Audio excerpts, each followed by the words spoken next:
This was totally amazing. Number one, congratulations, and I think congratulations to many people who are here. It's so compelling, it's so amazing, and I want to hear the story of how this transformation took place. Like, how did you imagine that this chinoiserie would come to life like this on a screen? This was made during the pandemic, so which is really interesting because during the pandemic, we didn't do any theater productions, but I actually started back to my roots, which was filmmaking, and I made a short film in my apartment by myself with my cell phone, and Kristina and I hadn't worked as film people together. We knew each other and worked together, but not as film people. And Kristina comes from film. So I asked her to help me edit that little, I don't know, it was 10 minutes, something like that. Film, yeah, about 10 minutes. And then after we did that, I decided to do a second film, and then we did a Nocturne in 1200 seconds, which was, I don't know, about 1200 seconds. Yep. And after that, because of all the hate crimes going on and everything, I went, let's see what, because we had already worked with green screen, so we knew what that was in the same studio where you saw it, at this tiny studio. So all of that was shot in that tiny studio with green screen. So then I went, well, let's try something. So each step of the way, we went from a shorter film to a longer film to a longer film. 1 hour and 18, really yeah. Great progression for us because it gave us a chance to work together, to know how we work, and I have to thank Kristina for bringing so much creativity to the editing and the effects department, because she did all of that. So in fact, she spent more time on the film than I did. Thank you, Kristina. Thank you, Ping. So I just want to understand, all of this, including the short film, started with the pandemic. Yes. Correct. And it just sort of naturally unfolded that a much larger project could be done. And it was clear that Chinoiserie could not be the stage show. right. There was no way that was going to be happening. The hardest thing was finding a Chinese opera performer. And thank you, Richard. Thank you, Richard. You want to stand up, Richard? Yeah. Woo! Woo! Thank you, Richard. I mean, what's so incredible? Well, first, let's start with the storytelling, because there is a great power, and I think this does not feel like a theater piece that wants to be a film. This is a film, so that transformation is really interesting, and I'm guessing that the storytelling also changed as you started to imagine this being a larger piece. Well, a lot of the dialogue was all from the show. I mean, the songs were taken out. Most of the songs, except for that one song, the Moonlight song, Mrs. Chin's Moonlight song, was the only one that stayed in the show, but everything else was removed. And then because it's film, there were film solutions that would definitely be different than what we did on stage. And what was the research process to get some of the footage that you folded into the storytelling?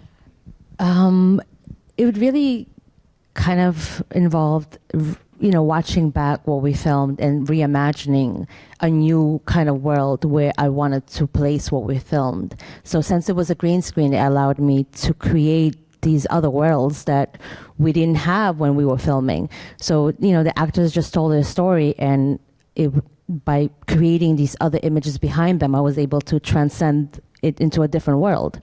So it was really more about, researching the history, finding out, what the palace looked like, because it still exists, so that wasn't hard, but also coming up with different images that kind of helped to progress the story. It was more about that and what would work together with what was being said. Well, what was really, we found that incredible image of the porcelain jar being destroyed, It was just an accident that I found it, and we didn't. We said we have to get the copyrights to do this, but we couldn't ever find out the person at all, so we just winged it. And whose porcelain? That wasn't one of the Asia Society's porcelains, what not? I hope not. Yeah, that is a pretty powerful moment Yeah. when you go to that and then you go into the slow motion of it.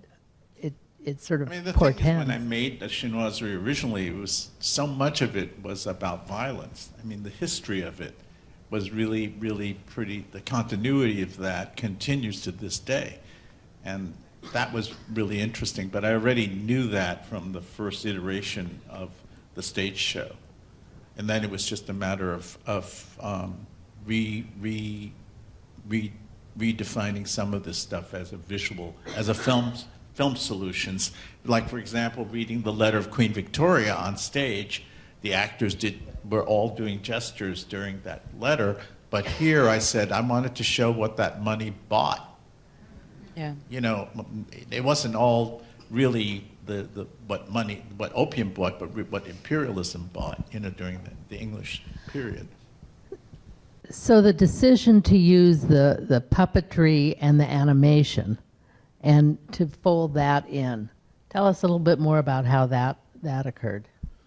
Well, I already knew the film Broken Blossom, and the play is actually an actual play, and I just decided to, because Broken Blossom is so, actually that takes place somewhere else. It's not exactly the same period, but I kind of went, it doesn't matter. You know, I mean, it's kind of chinoiserie no matter how you slice it. And I did, because the Broken Blossom itself isn't that play. But I thought it would be interesting to, you know, have these both the puppetry and the film interacting with each other as a solution to tell that first scene in that play, The Chinese Must Go. And that's when we asked Stephen Kaplan, the puppet designer and artistic director of Chinese Theater Works, to join in. Stephen and I have history working on puppetry outside of this project, so it was kind of a natural. And it was Stephen and Ron Yu who brought Richard to us, because I said, I need to have a real Chinese opera performer. But then the animation becomes so seamlessly a part of it. It feels very natural. It's very interesting to go from the real actors to the puppets to animation, and how you can tell the story through that means. How did the animation come up? Well, Ping wanted to incorporate that film so much into the shadow puppetry, and when we went to film it, we found out it has to be kind of filmed with a white background because it's shadow puppetry. So our idea of projecting in the movie kind of in the back didn't really work. So we kind of brainstormed, and then I tried to figure out a way how to incorporate these two worlds together. So I ended up taking and slicing the pieces of the film and then inputting what we had filmed with the puppets and kind of trying to tell the story that way. So it's almost like two things happening at the same time, but about the same kind of topic. It's very labor intensive. It's incredibly labor intensive. And then the animation, the baseball animation and the ship animation, it was really, really... And the Buddha. And the Buddha, right, yeah. The show was very much a kind of United Nations show in terms of who we hired. I wanted it to be that way. And it's interesting because the two animators, one was a fellow intern who came to work with us, and the other one also worked with us in another capacity, and they had done small animations of their own, and so I wanted some younger people involved in the show too, of the making of the show, and the animators were by far the youngest people in the cast. Well, So we I had have our to ask assistant who was the you- go youngest, ahead. Destiny, who was our assistant, was the youngest, yeah. Hi, Destiny. She's there, she was like 16 or 17, yeah. Well, in just a minute, I'm going to turn it over to you because I think there are as many participants as audience members, and I'm going to play the role of passing the mic because we're recording. So it'd be great to capture that. Can I just ask that the team, the cast, and the Production team? and the production please stand to get your just rewards, please? Woo! Please. Thank you. The ones who are here. So I'm Thank going you. to ask that if you have a question or if you were involved in the production and you'd like to add something to the story, just raise your hand and I'll run and bring you a mic. Come on, raise your hand.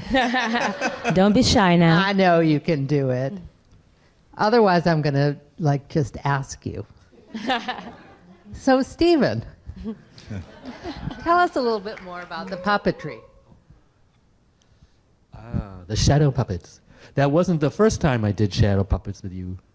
I remember doing for 3 Cafe. That's right. Some series of shadow puppets, including one from your family during World War II, which was one awesome experience to make that one. But this was really, I mean, again, yeah, it was in the middle of the COVID thing. And Oh, yeah. we were, yeah. And somehow we were able to do this in a safe and masked manner in Brooklyn by the Gowanus Canal. And yeah, and this resulted, this is just that little flake in this huge composite piece. It's amazing to see the whole thing. So thank you, Ping. Thank you. Thank you. Okay, Destiny. I'm going to ask you now, as the youngest member, just to say a little bit about the process for you.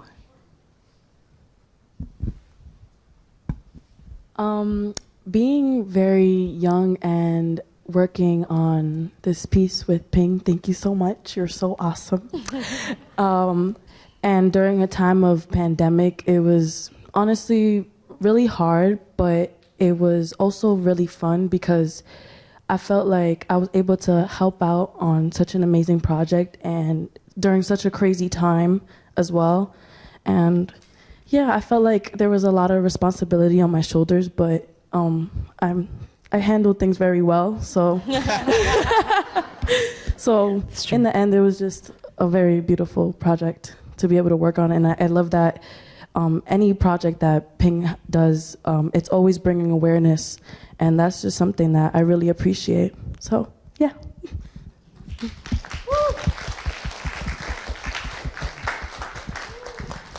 Oh, there's someone down here. Yes. Wait till you get the microphone. That'd be helpful. Yeah. Let me just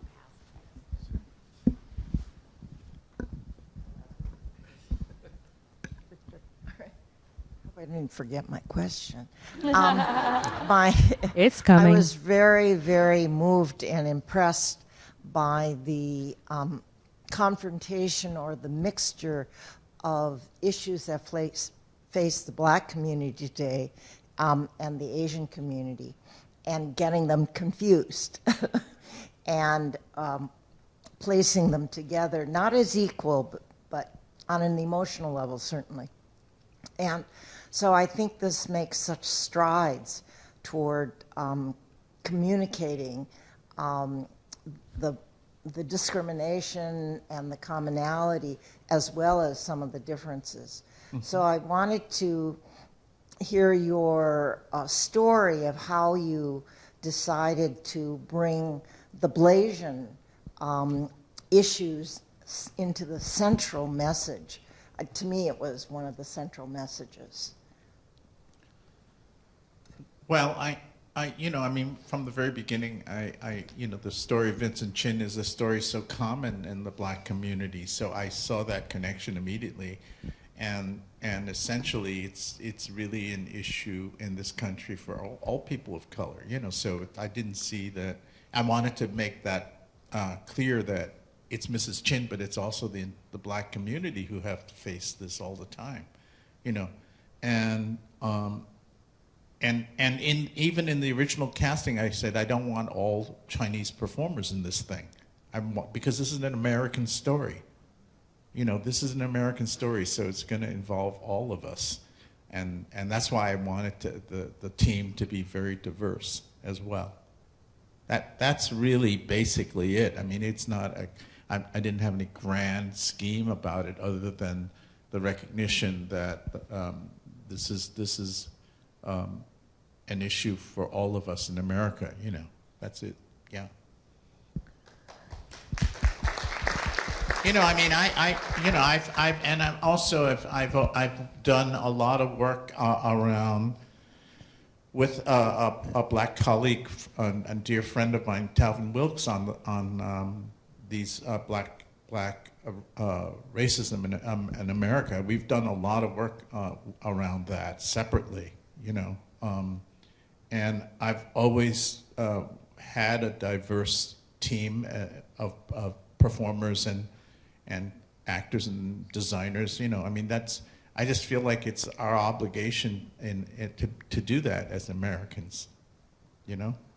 I mean, one of the things is that the present moment of like I said, there's a show on a series called American Born Chinese that just opened. It was just you know about it, everyone?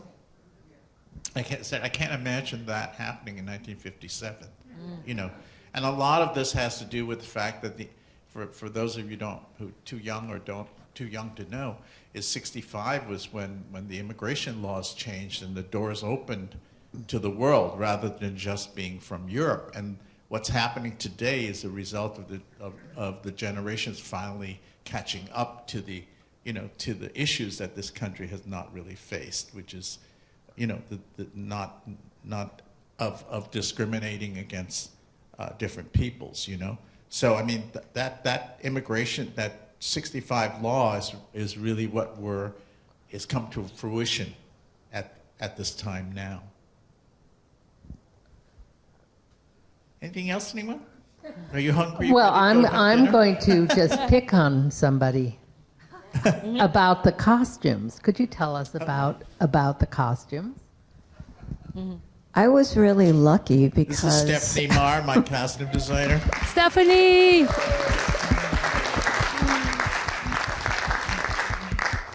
I was really lucky because they already had the emperor's costume. And thank God it hadn't rotted in the storage intervening unit. years. Yeah, fingers were crossed. You know, I mean, it was a different performer. You know, and fingers crossed on that one too, that he was able to fit. But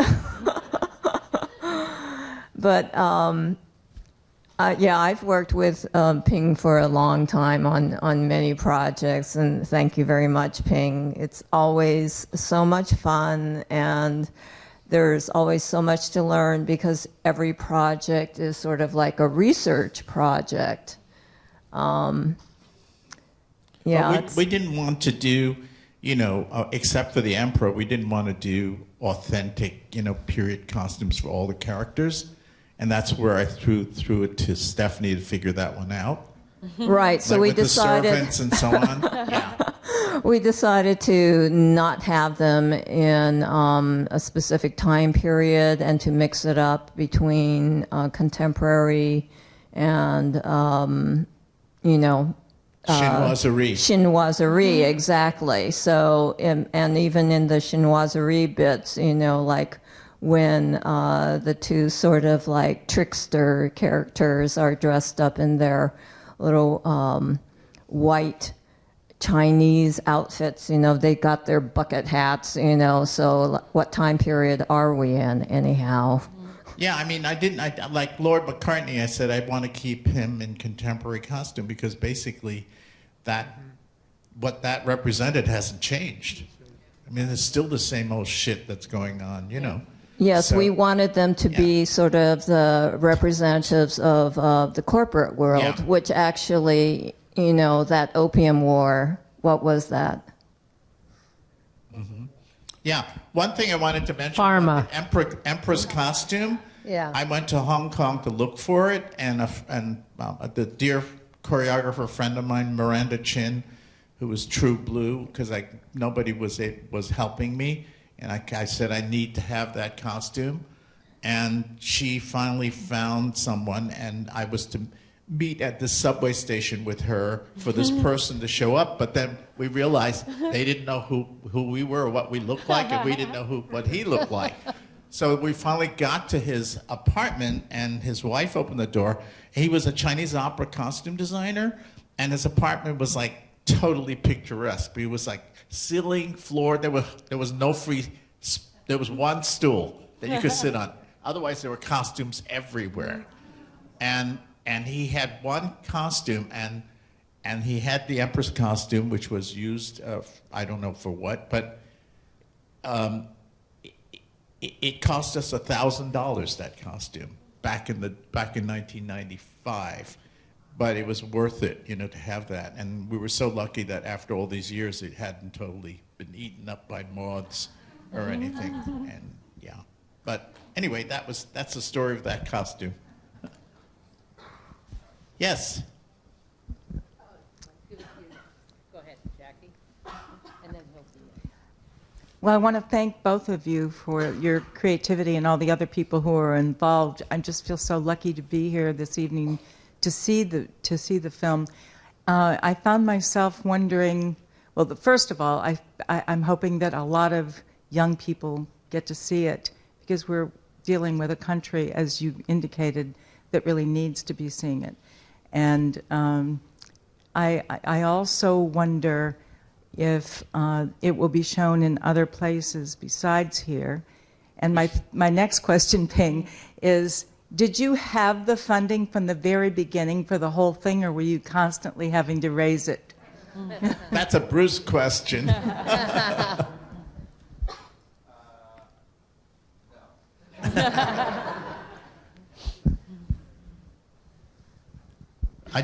That's all you're going to say? Just a no. There was money floating around as usual. We found ways of constructing the budget, a lot of different sources, and then some funders came in the pandemic. Right. There was some pandemic money. Like a variety of people came in that made it possible for us to continue that build it to completion. You know, it's a real shoestring budget, really. You know, I mean, we just worked out of a loft, basically. You know. I also wanted to we have Guy Klusevic, the composer, here tonight that I want to acknowledge, because I've loved his music, and we've worked together multiple times.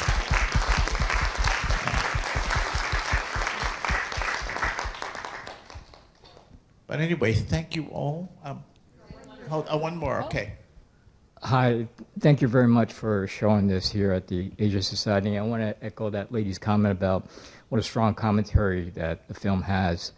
I do want to follow up on her question. Where are you showing this? What venues? What will Well, you if be you showing guys know any place we could show it to, please Anywhere. let me know. Okay. We don't know yet. Yeah. Okay. We have to figure that one out. I mean, I really think it should go to universities and places like that. And one of the things that when I made the original Chinoiserie, I said, this is such an obscure story, you know? How was I going to make it user-friendly to the American audience, which is like, you know, make them work for 2 seconds, they're going to turn off, right?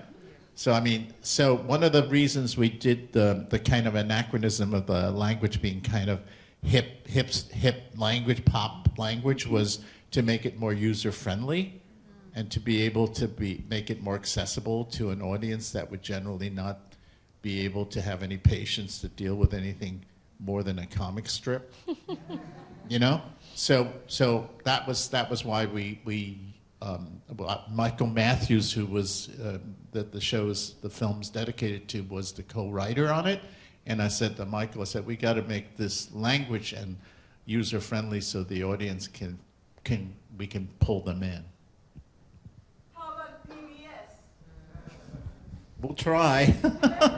PBS sounds great. Yeah, I was thinking the same thing, that it should be streamed, and I can even imagine some of the film festivals being really interesting. Yeah, we're talking about Yeah, absolutely. looking at film festivals, Okay. you know, and stuff. All right, but some deadlines are coming up. We'll talk. Thank you. We'll probably have to wait till next year. Thank you so much. All right, Thank you, everyone.